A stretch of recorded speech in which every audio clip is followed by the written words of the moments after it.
following announcement has been paid for by the Mark Order. Hey, this is JayV of the Elite Mark Order.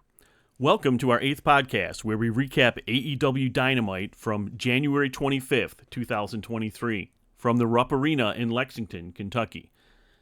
Just a fair warning, as we try to get the show started, we get interrupted by Danhausen, who's feeling just a little bit crazy. Enjoy the show. All right, welcome to the Elite Mark Order AEW All right. review. I'm Cosmic. Welcome. I'm to Cosmic Scott. Elite That's Jay, Mark Order. and apparently we have been joined once again by Mr. Danhausen. Yes. No, wait. You're very wrong. It is Christopher, Massachusetts. Oh, still. That's who I am. Okay, Christopher, Massachusetts. You are not Danhausen. You are Christopher, Massachusetts. Yes. Understood. Fair All enough. right. Now, let me ask you both. Were you both good boys around Christmas time, or were you bad? I'm always bad at Christmas. Then you get Kohlhausen. I spend way too much money on people. I drink way too much beer. You know, just those horrific things. You know.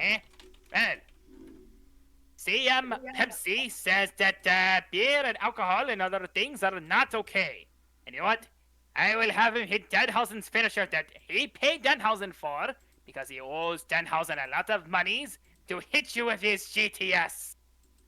You know, CM Punk just makes me want to start cussing. Danhausen, what are you doing, Danhausen? What is it? Come here. Come here. Are you okay, Danhausen? Hello.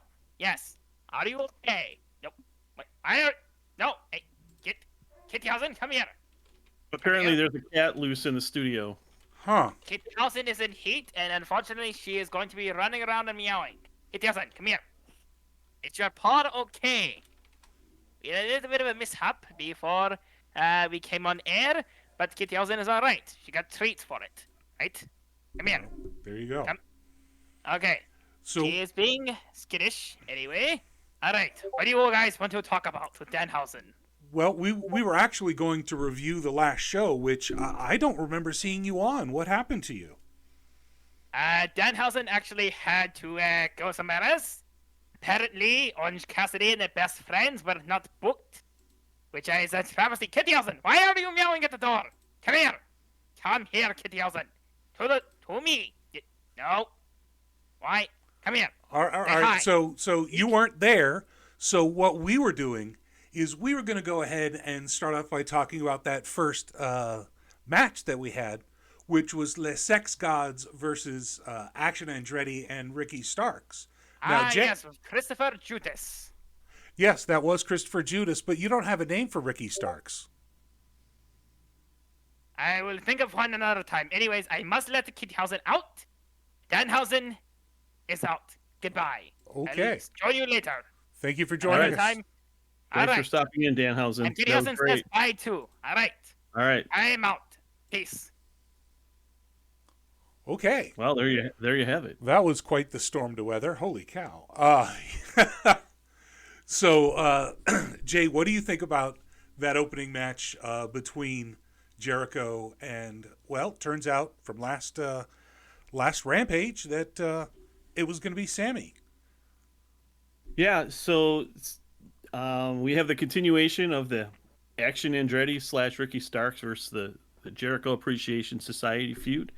Daniel Garcia did not win his singles match against Action Andretti. So Sammy got the spot. We got to see Les Sex Gods, which is always a treat.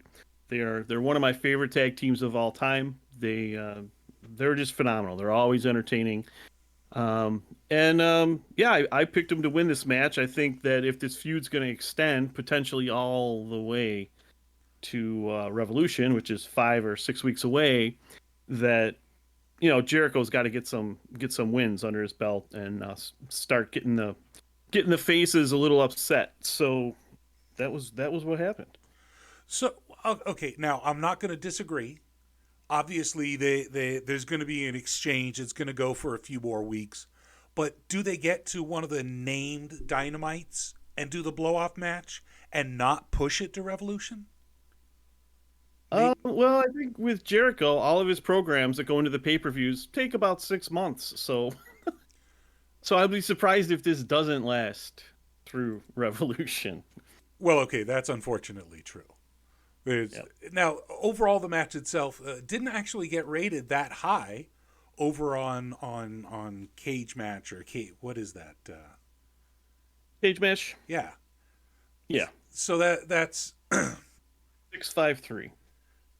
people didn't in general enjoy it, but it wasn't it wasn't a highly technical match, and it had a finish that was sort of it was cheap. It was designed to be cheap. It's a heel finish, but Garcia walked out with the bat. Of course, it was going to be Garcia with the bat for the finish. So It just seemed like it was kind of a lackluster performance all around. Andretti did what he could. He didn't really get a huge response on the match that I watched on Dark. And there was actually a point where he did a spot. People haven't really recognized it yet, but if he keeps doing it, it's going to hurt eventually. He does, as a finish, basically a running shooting star press. Right. And if his opponent moves out of the way, he does the superhero pose. And he lands with his knee down and his fist down and sort of looks up and does what's, known as the superhero pose.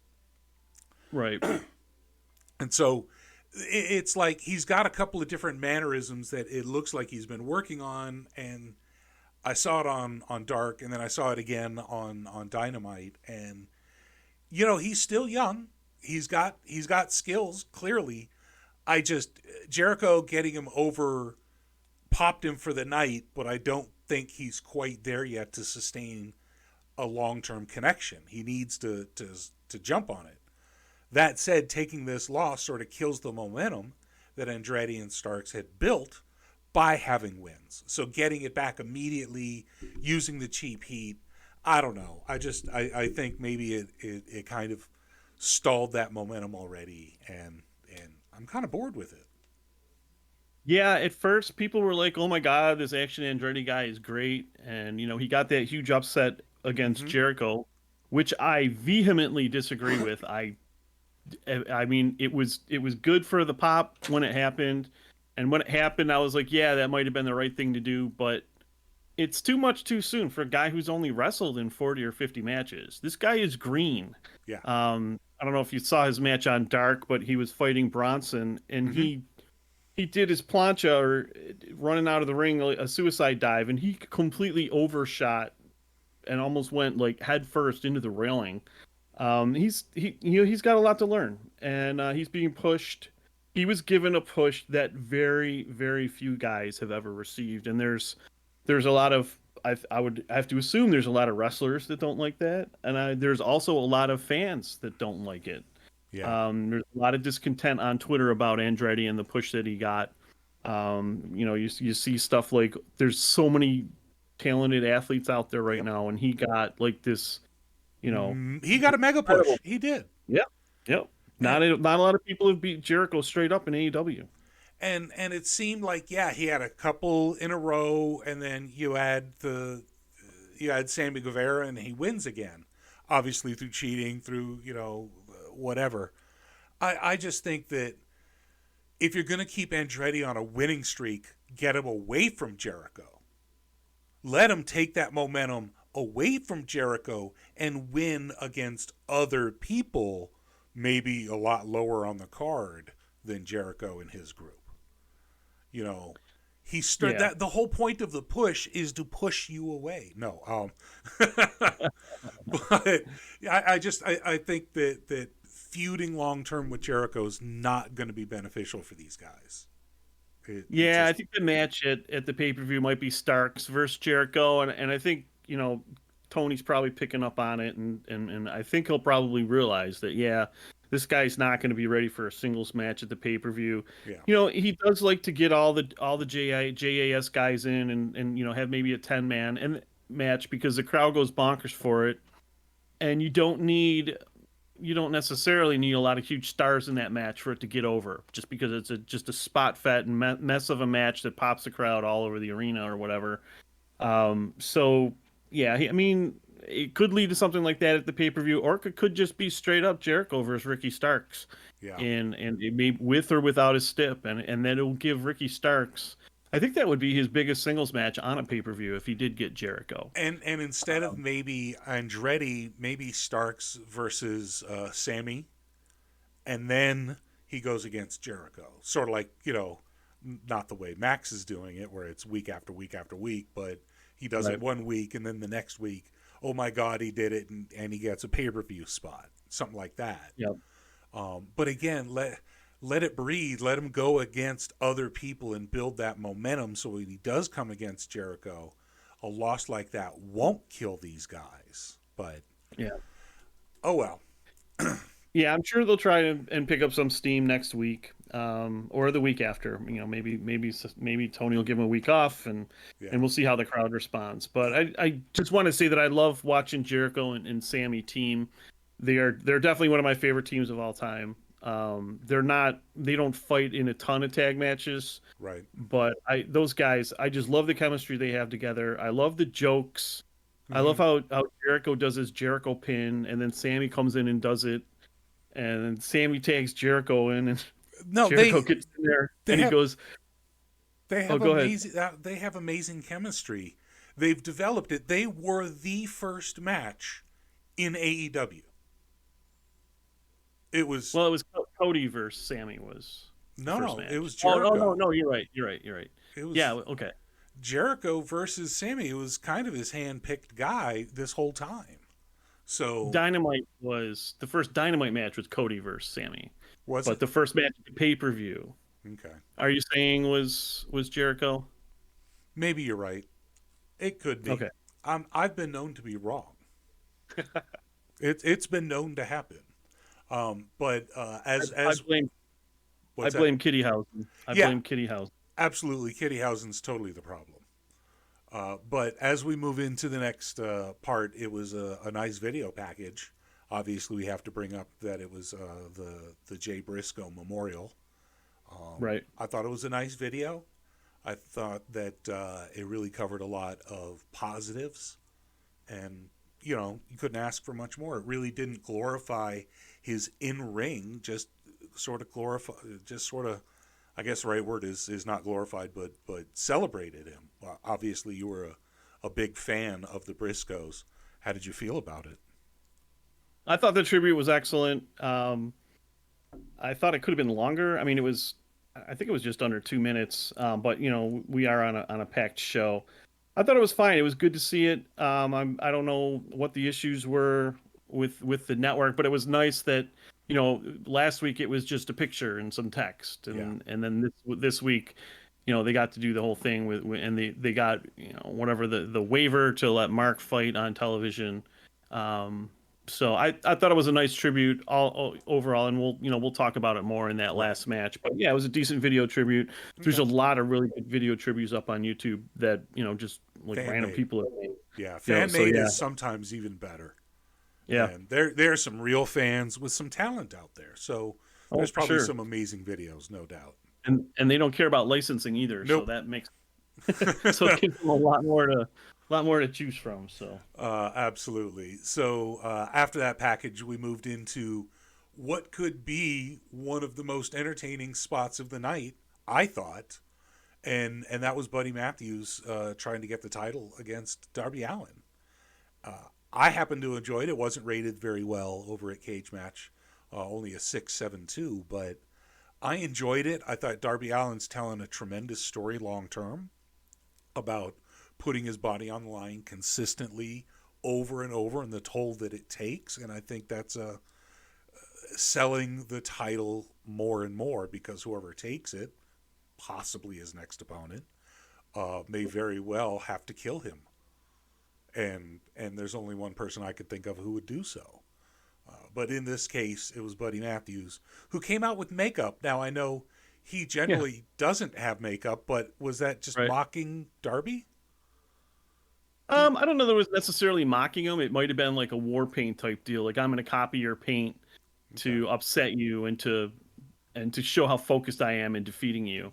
I thought it was a good showing by Buddy Matthews. It was probably easily his best singles match in AEW. Yeah. The match was rated as a 6.7 on Cage Match, which Yeah. for Cage Match that's not bad. I mean, your typical Daniel Bryan match, which is really good, is going to get around an 8. So a high 6 isn't bad for I would say Buddy Matthews versus Darby Allin with a bunch of interference and stuff going on. So I thought it was a solid match, and it was great to see Buddy Matthews used in a singles match on TV. I feel like he's been one of the most underutilized talents. The other thing I'm going to say about Buddy Matthews is he needs to switch up his moveset and stop doing like the same shit that Kenny does, because he doesn't do it as good. Dude, come up with your own moves and stop doing the V trigger, and let's focus on your own move set instead of copying other guys in the company signature moves. So I just did want to point that out. I think Buddy might be more accepted if he stopped doing that, because people do criticize it online. Well, I personally hadn't noticed it, but it's probably going to stick out like a sore thumb every time now. Yeah. But again, Buddy's a good wrestler, and if they say that imitation's the most sincere form of flattery. So, the fact is, he's doing Kenny's moves. Kenny doesn't have a career for much longer. Let's face it. He's still got a lot to go. Don't get me wrong, but as far as age goes, I think Buddy's a lot younger. And regardless, he may need to expand his repertoire. Sure, he needs to learn more moves. I won't disagree with that. Maybe that's why he's not getting the singles push. Because he's going out there doing moves that other people are already doing. Yeah, Kenny's got 5 years on Buddy, so it's not a huge difference. Buddy is definitely a veteran. He's 34. So there you go. Well, and again, maybe he's just happy with his spot. I agree he's underutilized, but he's in a spooky ooky, kind of creepy deepy. I like him. I dig him. I like the House of Black. I wish they were all utilized a little bit more, but it is what it is. At least they got a nice, fun entrance, and mini takers, accompanying him. Julia Blackheart. Yeah. Yep. So moving on from that match, which again I thought was great. At the end of it, after the shenanigans, Samoa Joe comes out and says, "I'm your next opponent," and they set up a no holds barred match, and he basically said, "I'm the king." I love Samoa Joe. I think that this overall, the promo, the king of television, that whole persona, much like Jericho, he's able to reinvent himself. I think this is a great heel persona. It gets over well on television, and you just have the whole, King of Television is just a great title with the ending line of "I have spoken" or "the king has spoken." I mean, I think he's just come up with another great gimmick that works well on television.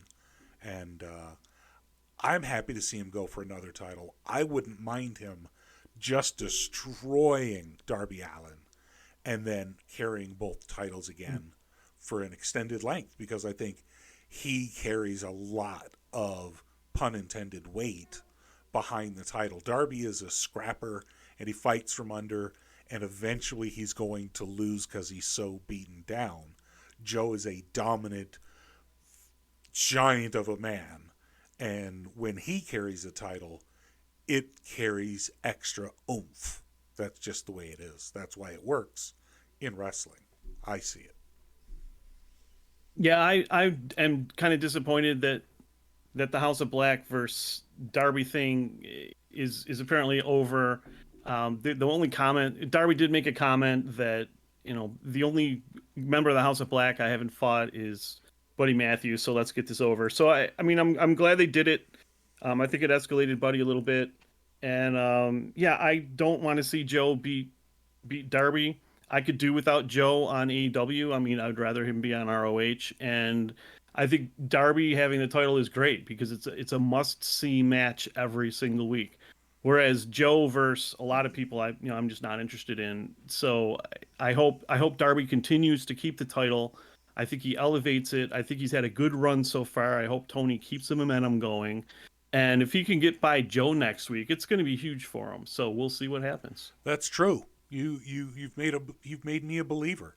Darby for life. Uh, I'd be fine with Darby holding it for years. He's definitely one of the most incredible performers, and that reminds me. This weekend I get to watch his match with Sting and Muta. Muta's last match in Japan was earlier in the week, so I get to watch that this weekend, and I can't wait to see it. I've tried not to see any spoilers, but I did happen to accidentally see some clips of Darby doing some crazy shit in that match. Yeah. It was his first match in Japan, so I'm just super excited and yeah, I'll. Well, they were talking about it during the match about how beat up he was from that match and the jet lag. So that's legit. Yep.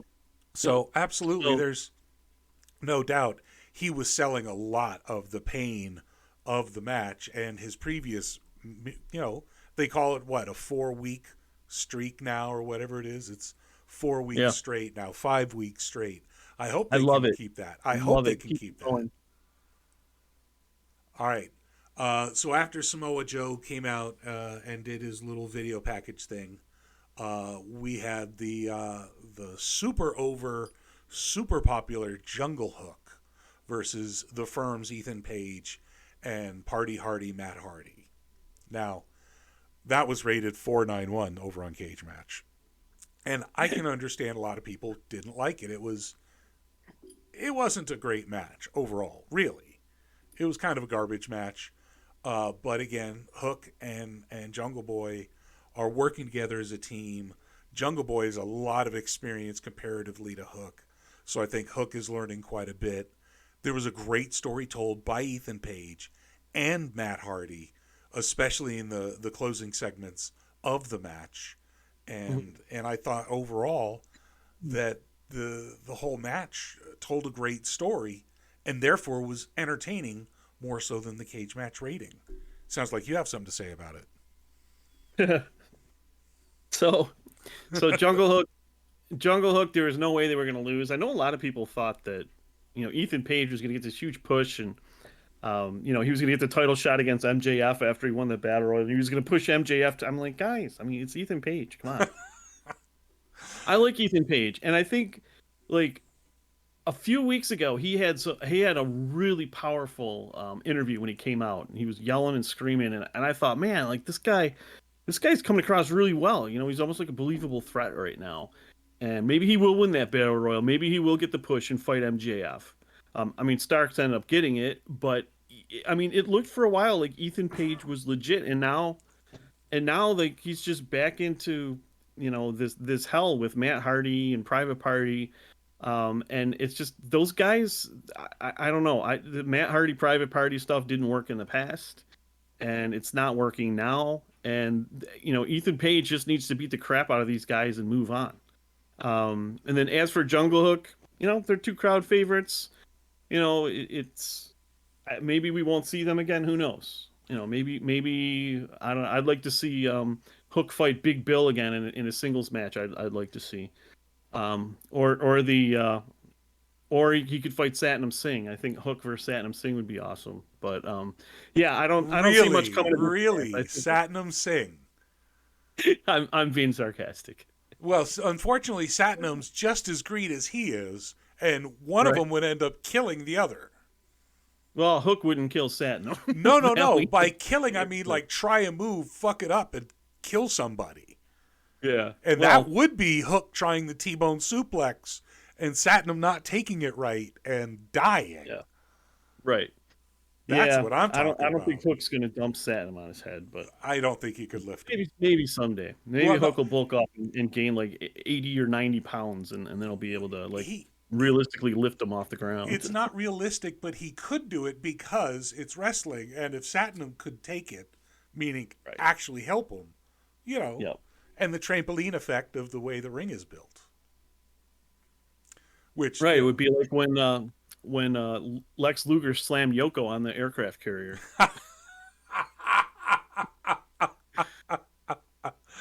I thought you were going to talk about when Brock Lesnar suplexed the Big Show and the ring collapsed. Yeah, I had never seen that before. That was the moment. I had never seen that before. It was amazing. A lot of beef.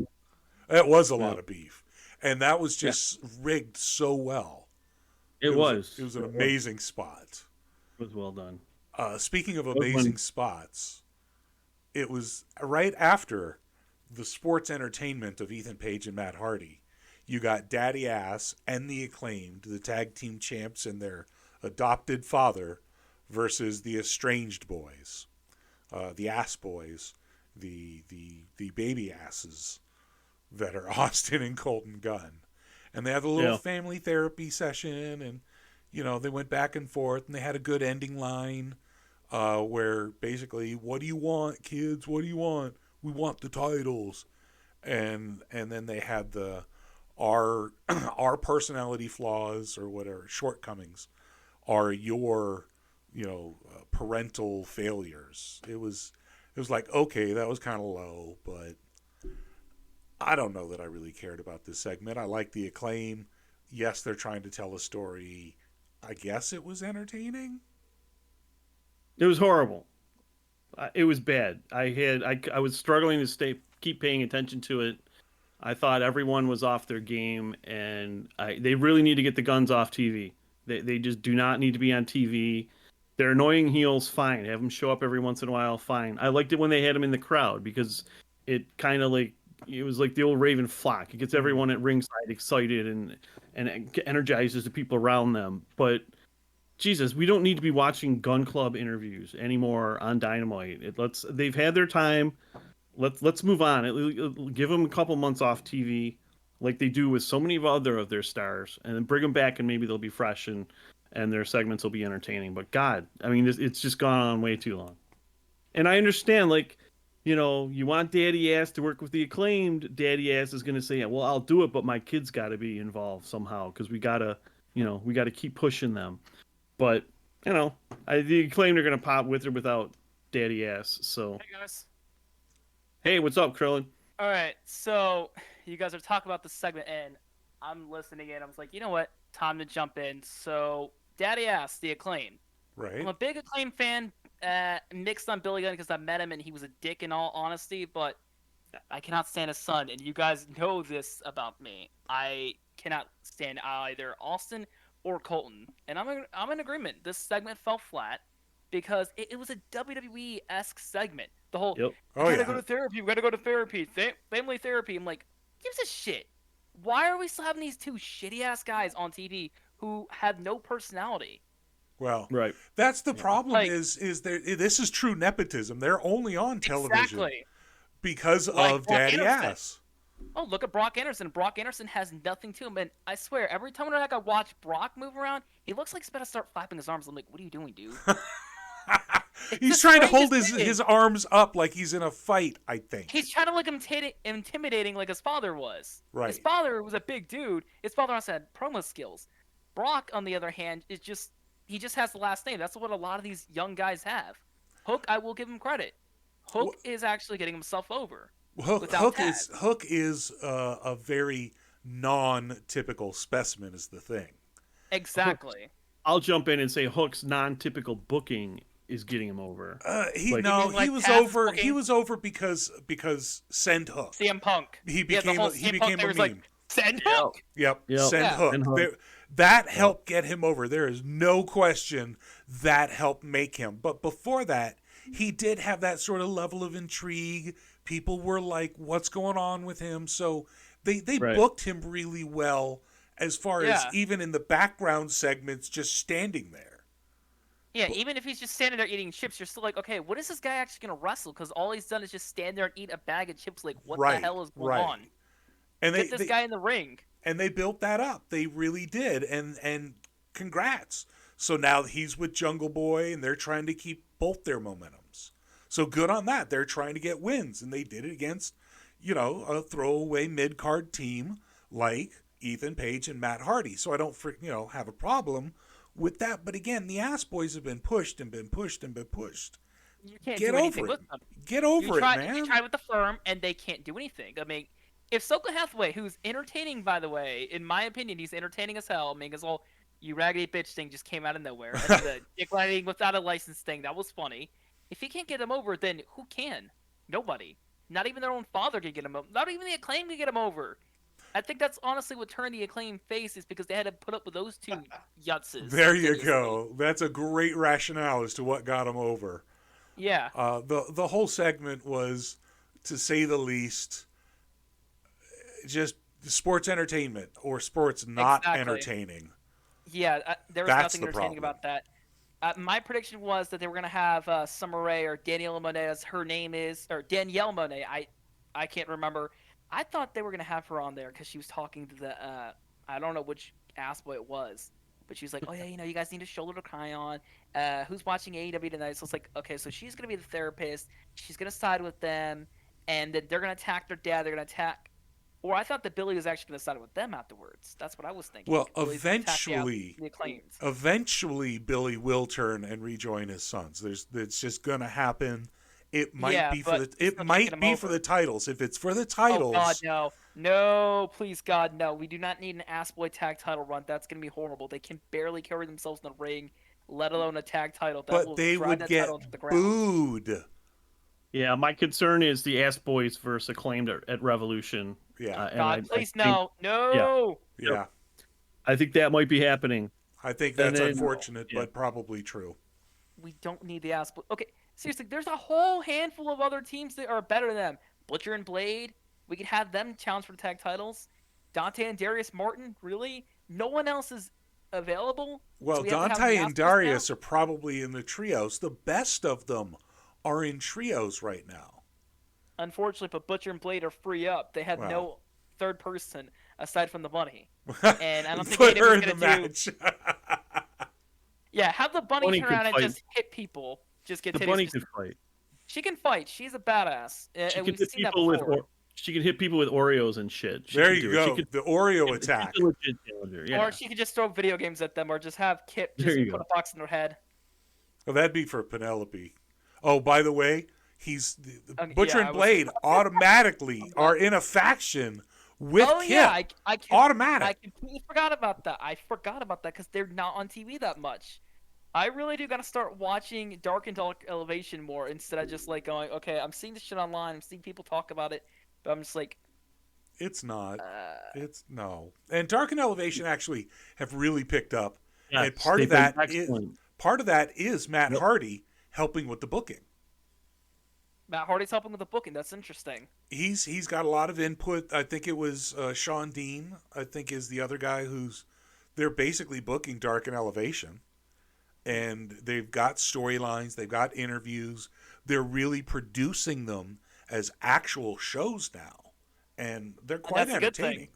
I like Taz, and I think Taz and Excalibur are the best commentary team. And that makes Dark interesting. I like Dark. It's just they're so casual. I had the call it ability to watch the fight stream, and the picture in picture, you got to actually just keep watching the show. There wasn't any commercials, and you could hear the commentary. It's like a Dark segment, literally, over on Dark on Tuesdays, where they're much more casual and joking. And they're vamping and just coming up with like different shit. Taz is probably like coming up with something like really obscure, making Scalper laugh his ass off. Yep. And Dustin Rhodes isn't yelling in their ears. Yes, exactly. And they're just having a good time kind of going back and forth with each other. And that carries over in the picture-in-picture, which is on the fight stream. And it's quite interesting. I think I prefer that, to be quite honest, because I like their casual commentary. Yeah. All right. So Renee Paquette interviews Hangman Adam Page backstage, leading to the whole Moxley rematch for a third one because Hangman Adam Page is like, well, he knocked me out, now I need to knock him out. And then Yuta, of course, his son interrupts and goes, how about we fight on Rampage? And he gets accepted. Yeah, Yuta, which is apparently Claudio's son, so I don't know what's going on with that, but... Yeah, I guess the BCC is now starting to adopt everybody out of nowhere. Adopt, don't shop, guys. Yeah. What was that, Jay? I just said the adopted sons. Yeah. They've all adopted someone. Yeah, WWE had Forgotten Sons. AEW has the Adopted Sons. There they you just go. need to show that over there. And They also have the Wayward Sons. The Wayward they Sons. do have the Wayward Sons. It was actually registered for a trademark for a day and a half before they canceled it out and said, no, we're not going to actually take that name. We'll just use the song. Yeah, weird. And I'm appreciating the fact that Kansas is saying, we actually want you guys to continue using the song. Yeah. And please, Tony Khan, if you watch this somehow, I know it's impossible for that's never going to happen for you to watch this, but if you watch this, please, for the love of God, keep that song as their theme song for the Elite. Let the Young Bucks come out to it. It's a good song. I know, Speaking of the Elite, they are advertised on the poster for next week's Dynamite. So, well, that's good because they missed this week. Yeah, I was like, okay, there was no trios, no tag match, no nothing.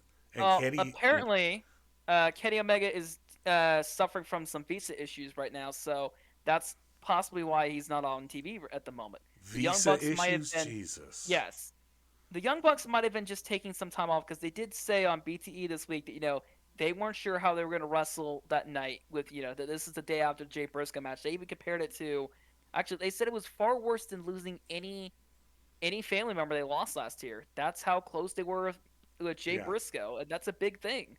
There was a lot of people who were close to him, so there was a lot of... And the fact that this tribute show is going to be 3 hours long, that just shows how many stories people had about him, how much people had good things to say, how many people had good things to say, That's a good sign. That means he was beloved in the business, and we need more of that. I mean, the reaction that the entire business had versus the death of Brody Lee. I mean, Brody, there was a ton of outpouring, but this, wow, this is a lot of support being shown for this long-term, basically never been on TV tag team. Yep. They just, WWE wouldn't sign him. AEW wasn't allowed to sign him. And WWE's reason was so stupid. Not cosmetically pleasing, really. Vince, you look like a washed-up porn star. Shut up. Well, that's Vince. What can you do? He's a crazy old man who's in charge of everything over there. Yep. I know you agree with that. He's in charge of everything. Yeah. Always has been. Always will be. Yep. No matter how many times people keep on screaming at me and saying he's not in charge, he will be back. He's not in direct charge, but guess who's answerable? And that is anything that he wants done. If he decides push this person, it gets pushed. He probably has daily meetings with Triple H. Yeah, exactly. Yeah. Hang on a second, guys. I'll be back. Right, so Bryan Danielson versus Brian Cage, the Armbreaker match. Yeah, I thought it was Cage's best match, that's for sure. You said that normal Danielson matches are rated at 8. This was only 7.1. But yeah, it pulled Brian down. I thought it was Brian Cage gets a lot of hate. And Krillin, when he's back, can tell you all about why. Yeah, I'm back. Oh my god. So much opinions on Brian Cage that everyone has talked about. I saw some the other day and they're like, Brian Cage is the whole package. What is he the whole package of? Yes, he's good in the ring, but that's it. Brian Cage has nothing else. He does have the endorsement of Canyon, but how much further can that get you in the business? Currently, this is where he's gotten to. It's he's not a bad one spot. Half the world. Yeah, but his wife, in the meantime, wants him to be the AEW World Champion. She's like, he needs to be AEW World Champion, with her whole post about how how sex shops should be modeling their penises after his. I'm like, oh god, what the fuck? Well, fortunately, we don't have to talk about that. But the match itself, again, Brian Cage he looked really good. He really brutalized Danielson, who, as we know, is a world-class seller and has the ability to make you think he's hurt even if he's not. And Brian brutalized him. Brian versus Brian. I love that. Cage brutalized Danielson, and he looked good doing it till, Danielson chopped him down to size, used his technique, used his experience, and eventually got him to lose. He got the roll up. He got a surprise roll up, didn't he? Yeah, he did. So there And you go. you don't see that many roll-up victories in AEW unless it's for a heel. For a face, it's shocking, and I think the whole story behind that is Danielson had no other way to get him down. Well, Danielson because getting his help arm being had out of been hurt the Cage, whole time. His Yeah. shoulder was hurt. Right. Yep. and Cage just fucking him up with other moves like power bombs, suplexes, German suplexes, Yep. everything he could hit him with except the kitchen sink. And With- the story afterwards, again, with him attacking him, fits even more. Well, right. There was after the win, because of course Danielson won. Who else is going to win that match? You had Cage and MJF. MJF came out and they just started hurting him, laying it down, going And then after Takeshita specifically runs the arm. out. Yeah, and it really, Takeshita comes out and no Yuta, no Claudio, no Moxley, just nobody. You're Just- just focusing too much on Moxley's fights instead of letting Moxley fight his own fights, which is weird. Bryan basically dismissed himself from the BCC when he stood up for Right. Regal. That's why none of the BCC is backing Danielson anymore. So, everyone was pissed at Regal. They wanted to beat the shit out of Regal. Danielson said no. Right. So, God's boy, Takeshita, comes running out. And holy shit, it looks like Takeshita was bigger than Brian Cage. You mean taller, not wider, No, not more not- muscular. I'm talking Yeah, like Nobody I'm talking can- like if those guys ran into each other, Takeshita's got a good chance of knocking Cage over. He's a big boy. He's big boned, big structure. And a lot of times, that packs more of a punch than curling weights and having a chiseled physique. And I wouldn't that's- doubt that Takeshita could toss Brian Cage around in Oh, a he shoot. could. Takeshita's a big boy. That's what I said before. He's a big motherfucker. He's a Yep. big, beefy Japanese dude, and you don't see that a lot. And that's why he Yeah. stands out, even though he's only like 6'1" or so. He's 6'3". like, yeah, wow, okay, I didn't know he was so. Still, 6'3" is not huge. Daddy Ass is 6'3". So, Well, Daddy Ass is a monster, which is hard to believe because he didn't seem like a big dude back in the WWE days. the land of the giants, exactly. Your perception is off as a result Nowadays, of 20 he years is a of giant. it. Well, he's a giant He's a in giant AEW. now. Yep. Yeah, because there's a lot more smaller guys, so you can look bigger than Yeah. anybody. Yeah, so back then there was a Rock who was 6'5", you had Kane and The Undertaker, Austin was pretty big, and then, today, the average weight for your stars has gone from 280 to 220, so. Well, they do run a much more athletic style. Again, this is the alternate to WWE. Yes, they've got a couple of giants. Yes, they have Paul White and Mark on commentary. But the fact is, they also, behind the scenes, are extraordinarily valuable for the big men that they have to be able to instruct them. Mark Henry with strength training. My God, that alone is worth paying him an annual fee to come out and say, it's time for the main event. The main event. And it's over. I don't know. It's over. know- I love it. But, pay him his money and keep him backstage and recruiting and being out there and just being who he is. And that's a strong man. Yeah. He is a strong man. He is the world's strongest man. That is legit. Strongman, like, Now, Like- the question like on my mind Bandito. is, oh yeah, Bandito. He's probably going to be safe for the ROH events, most likely. but yeah, we'll see. But I was just kind of joking on a comment I made about Shivani said that Bandito was a strong man, and Bandito was pretty strong, and he'll Yeah. hold a much bigger guy up for that vertical suplex like forever. But anyhow, you were He's- talking about Krillin. You were about to talk about something. Yeah, I was going to say, the question is, which is funnier? When John Silver mimics Mark Henry as he's talking, or when Orange Cassidy interrupts him? Both are pretty funny in merit, but which one is better? Though? Danhausen. All three. I had to say all three. Imagine a comedy match between Danhausen, John Silver, Orange Cassidy, and R-Truth. That That just would be classic. that would be a fantasy because R-Truth is Yeah. still employed by the Exactly. big evil corporation. I really don't know why he's still there, dude. Just please go somewhere else. Well, I mean, Where do we AEW. go? Where do we go now? So with Takeshita and this Bryan Danielson thing. So Don Callis has been recruiting Takeshita, gave him his business card, but now Takeshita is pailing around with Bryan Danielson, Kenny's rival? Like, what are we planting seeds for here? Where is this going to lead? Is Danielson, well, he is his biggest rival in AEW. He took him to the limit a couple of times. So Danielson and who? Omega, didn't he? Oh, well, they had their one match in AEW that went to a time limit. But what are they going to do? Set up a match where it's Kenny versus Bryan, and the winner gets Takeshita's friendship? Like, where are they going with this? It's hard to say. I think Callis might just be trying to plant seeds that Takeshita joins Kenny as opposed to opposes Kenny because he's afraid of different idea. Or a different idea. Whoever wins between Kenny and Takeshita gets custody of Don Callis. There you go. There you Exactly. go. Don Callis on a pole match. I was getting ready to say, yeah, Don Callis on a pole match. I got there first.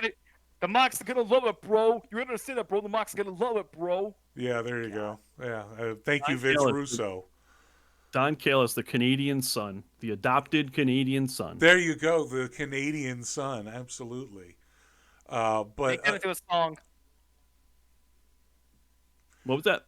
I said make it into a song. Oh, God. yeah. Yeah. So after that, we had Bryan backstage, and he was being iced up and looked at by Doc Sampson, who said, "You're probably not going to wrestle." He said, "I will wrestle, and I will not be denied." And he looked in the camera, and he was really fierce, and he's a really good entertainer, as well as one of the most versatile wrestlers of all time. I mean, He's the man, and it's a treat to Yeah. have him in AEW, that's for damn sure. I he's love getting to having him. wrestle world-class stars, so that's why he's out. He left WWE because, like, look, I want to bleed. I want to wrestle world-class stars. I can't get that here. Yeah. I can get, like, I'm at a ceiling at this point. And he is. He was in a ceiling. He was at a ceiling in WWE and just constantly losing to people like Roman Reigns, who, you know, is still dominating the WWE division right now. You got it. Yeah. I mean, Roman still has the kiss of you Vince. will break records with this run. And admittedly, they have the most popular act right now. So good on them. Because Sami Zayn Regardless, they have the best act, and good on in them. WWE. I mean, you look at it, and they are more popular because they have a bigger audience, because they have a 20-plus year head start. Exactly. So, not the point. Yeah. I think that Bryan Danielson is one of the world's best wrestlers. I'm also glad he's on AEW because now we get to talk about him. And let's jump into the next part. MJF's promo, he's talking about whatever I can't remember. In all honesty, I'm kind of blanking here. And, he announces, well, Timothy Thatcher is going to be coming in. That's a big deal. That's going to be a fantastic match because Danielson's technical. Thatcher's technicals, from what I've heard. I've yet to see the guy wrestle, but I've heard a lot of good things on him. Jay, you watch a lot of Japanese stuff. Have you seen Thatcher before?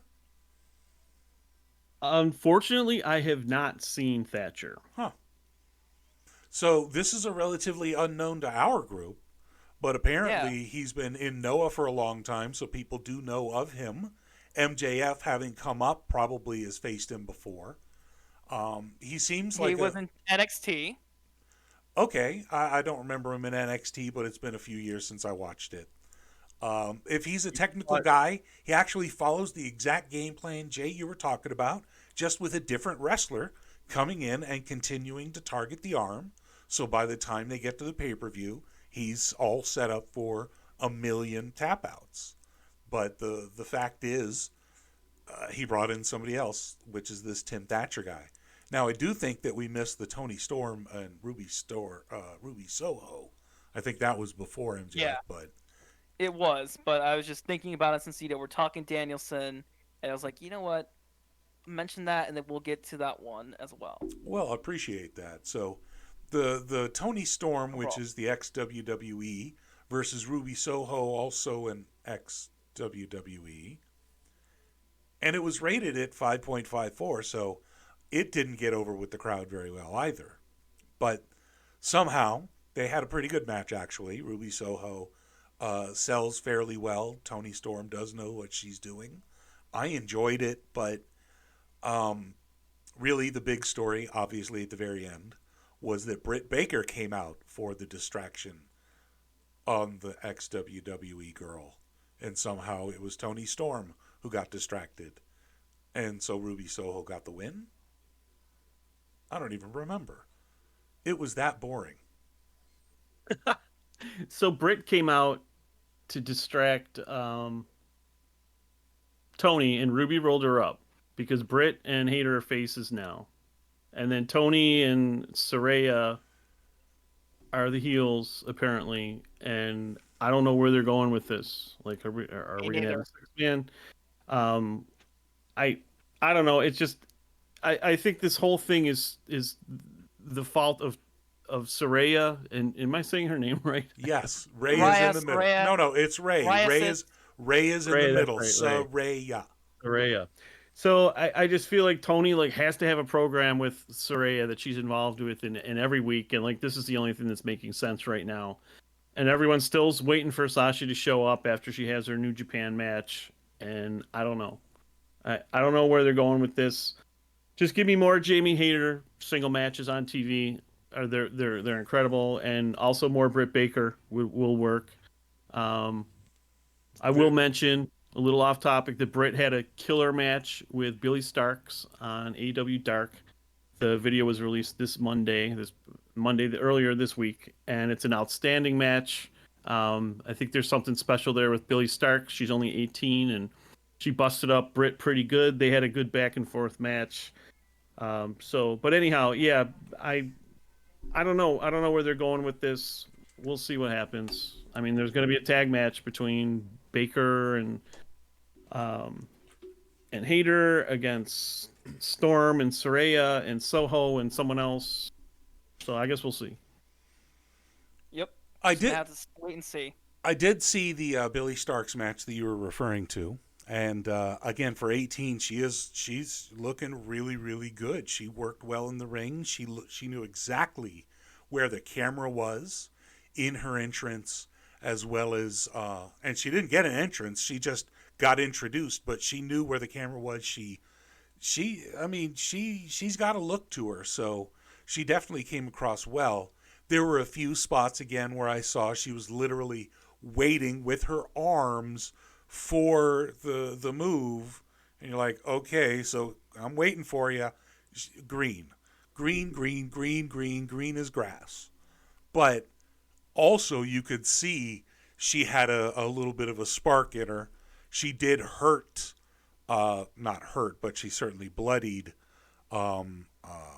Britt. But it was still a good match. Britt really started to work a little stiff after that.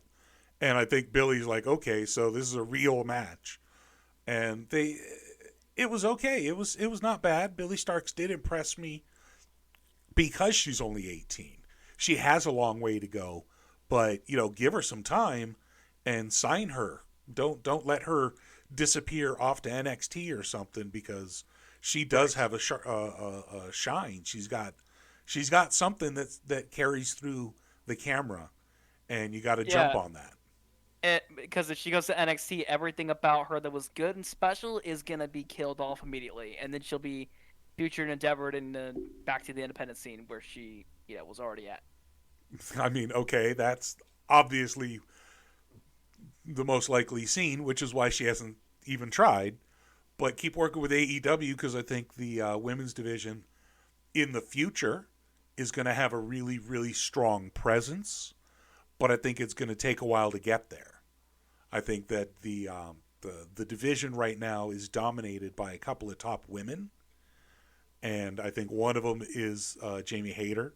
The other is Britt Baker, as Jay mentioned, because they are the top women. Let's not kid ourselves. I think Jade, as green as she is a top woman, is a draw, has a huge fan base, is extremely creative with her outfits, and I think that carries over in her overall persona. She is the biggest lady. She is the strongest lady. She is a dominant force in that division.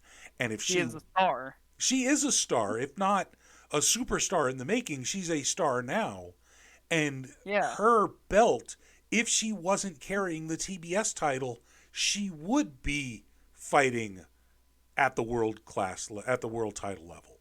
She's already elevated to that, even though she's not ready in the ring, which is why I think her holding the TBS title is good to give her that entire division of the lower card to work with, while the best of the best try to work at the top.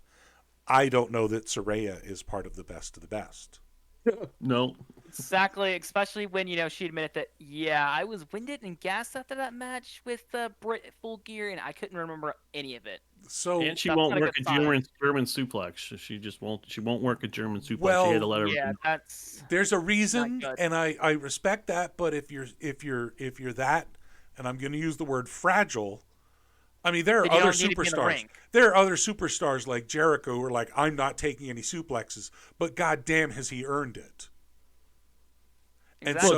Well, Jericho works everything. I wouldn't. Well, use no, him there are as certain a- moves he said he won't take, but everybody Like- has certain moves that you're just not going to take. Because Jericho, But he earned it. He's put I'm not his. aware of of Jericho. I don't remember blacklisting the him. interview, so it's not point. But then there's Darby Allin, who takes everything and the kitchen sink. So. Right. Right. But again, there are women who put their entire bodies on the line, and we see it a lot. And you got somebody like Anna Jay taking that big bump, and she did her best, and Willow did her best, and I applaud both of them. But then you say somebody like Saraya, who comes in with this big push, and oh well, I won't take that particular move. That comes across as entitled and very self-centered. So I don't think she's earned that respect because it's been so long that she was out. But that's the position she negotiated herself into, so good on her, I guess. Right, because of her past in WWE where she was actually over and then the injury. Yeah. Well. And covering on the Anna Jay bump, it takes me back to someone that said that Mick Foley would never take that bump. Mick Foley has taken worse bumps than that. I mean, the man wrestled on C4 for crying out loud. What bump wouldn't he take? Well, okay, so first of all, the person who made that's obvious troll bait. Because Exactly. Mick Foley, as a wrestler, took the single most impressive replayed clip of wrestling of all time. Right. And it was we all know it's the spot through the cage with Taker, and then he gets, the spot through the table off the top, whatever order that comes in. And What was worse, the bump off the cage through the table, the choke slam through the top of the cage where the chair landed on his face, or into his the nose. the two through the nose, or the beat down from the Rock with the chairs in the I Quit match. Beat down from the Rock. Beat down from the Rock is much worse. Right there. That was Concussion City immediately. Yeah. The first two chair shots, I think might have been the first or first two were planned, and then Dwayne just kept on going and cracked him in the head too many times, and his kids were right there. That was the worst part about that. Right in the arena, his kids are sitting there watching their dad get cracked in the head with these unprotected chair shots, and it was just heartbreaking. And that's when Mick's like, I need to go. I'm done. This is Was it. the chair gimmicked? I don't think it was. Considering the fact he got concussed, no. There was it was a gruesome scene. So And nobody Completely. should do that, and that was not good. Now, getting thrown through the table from the top of the cage, they sort of planned that, and that I think was a terrible spot. The choke slam through the broken cage onto the part tacks. It was planned, but not that much. Especially, the cage breaking. That wasn't the plan. No, it was supposed to be a go choke through slam the on the cage. top, not through. But Yeah, it was just a combined weight that caused Right. the cell to start messing up. and then all the way into the tacks below, and then the chair shot that hit him, not nearly as bad as the Rock. Full I think force. the chairs came in afterwards, after, Taker jumped down through the hole and started beating the hell out of everyone to improvise while Mick got himself situated again. But Because that was the end of the match. Full force chair to the head, unprotected, is Knocking a tooth out of his face and into his nose and blooding his lip with a well. hole. No. That was the chair falling. I meant the Rock swinging full Oh, force Right. is yeah, significantly worse. it is. Full force unprotected into the unprotected headshot is the worst move in wrestling I can think of. Yeah. Because that, as you said, Concussion City guaranteed. So Yeah. I'm glad they don't do that shit much anymore. And You the know, irony is with the cell bump is that Vince told Mick Foley as soon as he got backstage, I never want to see you do that ever again. And then a year fucking later, right through the damn top of the cell again. Well, but this time the ring breaks. Vince is not known for his empathy. He's known for lying. Exactly. But this and also is an creepy AEW pervert. podcast. Yeah. Not a And the main WWE podcast. And the main event was Mark Briscoe versus Jay Lethal. in the tribute match and Yeah. Mark's first appearance on TNT or on TBS. Dynamite. On Dynamite. On Dynamite, yep. And again, he got a massive reception. I think the audience was a bit muted through the night. There were some, but he certainly got the biggest reaction and response for obvious reasons. Yep, I had and never seen him wrestle before. Obviously, I I've have seen it my once. I've had my biases. I've had my issues with it.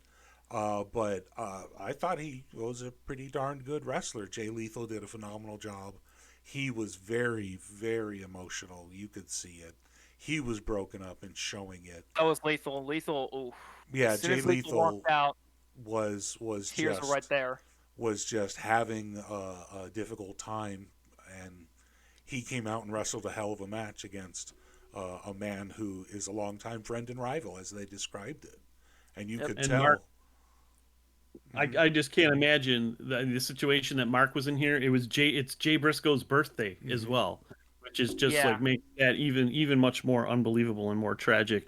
But Mark held it together. You wouldn't even know, other than the tributes he said to the microphone, but he manned up just like the Briscoes do, and he pushed himself through that and held himself together and wrestled a hell of a match. That flying elbow spot off the top rope through the table onto the floor. Briscoe asked us how Excalibur and them said. It was impressive. It was a move that I haven't, I mean, obviously people do that kind of stuff, but an elbow through the table from the top of the rope to the floor, that's an impressive spot. The Jay Driller, when he hit that, that was an impressive spot. And he went for it a couple of times, and Jay Lethal knew, because again, it used to be his brother's finisher. I thought it was a great tribute. Mark did really well. He's a good wrestler. And from reports, from what I've heard, is that Mark is going to be able to wrestle on TV. He was already allowed to wrestle on Discovery TV, or WBD, but it was his brother that wasn't allowed to for the reasons. But it was like, we are tag wrestlers. My brother wrestles or I don't. So Can't blame him that one. Yeah, he wasn't about that. Obviously, that's like taking Matt away from Nick and saying, "Well, Matt can't wrestle, but Nick can." That doesn't work. Well, the point is, and I agree. If you take one away from that tag team, they're a lot less than they are singly. Together, they're brilliant. The Briscoes, they were together. Like, no, fuck that. Of course not. We're not going to break our tag team up so he can be on television. So they didn't, they wouldn't, they weren't. And the worst of tragedies happens, and now Mark can. And so maybe he gets a push and gets to be on TV and gets to, help celebrate and have some success that he wasn't able to with his brother as recompense for all the negativity that they endured for the many 9+ years. Who knows? But I would say even Twitter had a pretty good reception to the whole thing. I didn't really see any negative comments about Mark fighting, which I was kind of surprised not to see. It just seems like people have been pretty respectful about this, at least from what I've seen. The whole thing, it was a great tribute. Just because of the nature of the show, I don't want to compare it to other tributes, but it was excellent, just like the Brody tribute. I think it'll be interesting to see where Mark Briscoe goes from here. He's certainly going to be continue to be used. What's that? And where they go with the ROH tag titles, what are they going to do with that? Mark's by himself. What is Right. going to happen with that? So Is Mark going to get a new partner, or Jay Briscoe was the heavyweight champion in ROH for a while. He was the champ in the time period where I did pay attention to ROH. Jay was the champ, and I was always impressed with his work. So maybe Mark will make a run for that. Maybe we'll see Mark Briscoe versus Cesaro at the next pay-per-view or something along those lines. So Or he'll find a tag partner. Who would that be? I have a Briscoe question. Did they both do the hillbilly kung fu, or was that specific to Mark? Could have been specific to Mark. I don't know because this is the first time I've ever seen it before, so might have been just only Mark. I think it's just a Mark thing. I don't recall ever seeing Jay do it. The scream and all that. He's pretty Yeah. funny. He's an is. entertaining guy. I could Yep. see why people enjoy his their work. So, again, as a singles wrestler, maybe I'll have the opportunity to be a fan if he shows up on AEW more.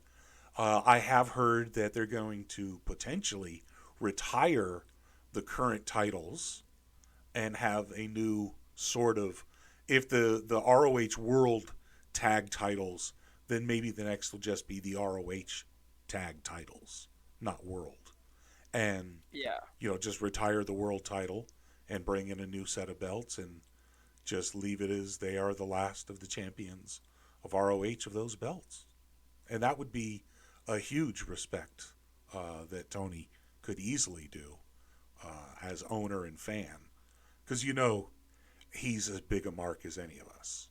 And Bigger than all of us. I was Here's going to the say ones he that had more company. money, but he's as big a mark. He's as big a mark. The last picture Jay posted on social media was, check out my new hat, and it had 13 times Yeah. on the hat. So he was proud of holding those titles 13 times. So I think it's fitting that nobody else should ever hold that specific design of titles, and that it retires with the Briscoes. So yeah, it's going to be real interesting to see what comes next with him. I did like how the locker room came out at the end and paid respects, starting with Christopher Daniels, who obviously had a very close relationship as a tag title guy from ROH, probably wrestled him a ton. And, Tony came out and gave him a hug. There was a lot of love shown. The whole locker room showed how much the brothers were respected, and Jay, specifically in this night. So the Bucks were out there. Yeah, Adam Cole was out there, and Adam Cole apparently after the show gave like a 7-minute tribute speech that I've seen clips. I haven't watched it, but I've seen clips available of him doing a tribute after that match. Adam Cole. good on him, because Adam Cole's a hell of a promo guy. So it was an entertaining, heartfelt, really sort of emotionally touching speech. But Yep. it was a fitting cap to the end of a pretty good show. Obviously, the match itself was rated high at a 9.3. I mean, one of the 9.3 is a pretty phenomenal rating for any match. So Jay Lethal and Mark Briscoe put on a hell of a match, and hopefully that helps makes Jay and Mark, because if that can help keep their momentum going, and Jay Lethal unfortunately works with Jeff Jarrett for life, so that we would unfortunately have to see more of that. I think maybe this match helped connect to the audience a bit more, and that's my big thing. If you can connect to the audience, Tony will keep paying you.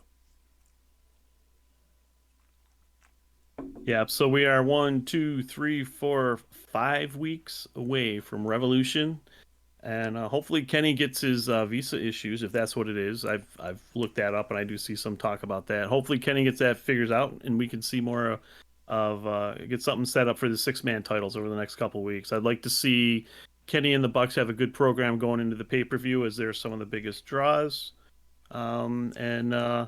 Yeah, I'm still hoping that the Mox Hangman should knock next week, and they should have. I'm hoping to see a no holds barred match between those two. I just think it would be incredible at Revolution. You think there'll be a fourth match? Yeah, I don't think the feud's gonna end next week. I think it's gonna carry through to the pay-per-view, and they'll have a no holds barred match that'll be incredible. That's what I'm hoping. I don't know for sure that's what's gonna happen, but what else are they going to do with those two guys between now and 5 weeks? Then that means that there's going to be a DQ match. Their next match, their next encounter before the pay-per-view can't count because the rubber match will be the deciding third match. Right, or there could be some shenanigans as well. So Okay. yeah, so it's open. It could. Yeah, I don't know if anybody else could get involved in that. I mean, you got BCC, but Hangman is kind of with the Dark Order, but he's hinted to Renee about wanting to get back together with the Elite. There's been nothing on BTE about Hangman for a long time now. No, long. So, Matter so of I fact, don't know. Adam Cole is back on BTE with the Dark Order. Yep. So maybe we'll see Adam Cole and Hangman team up. Budge. He hates Budge. That's what they said. He hates Budge. I think Budge ran its course, but I loved Budge.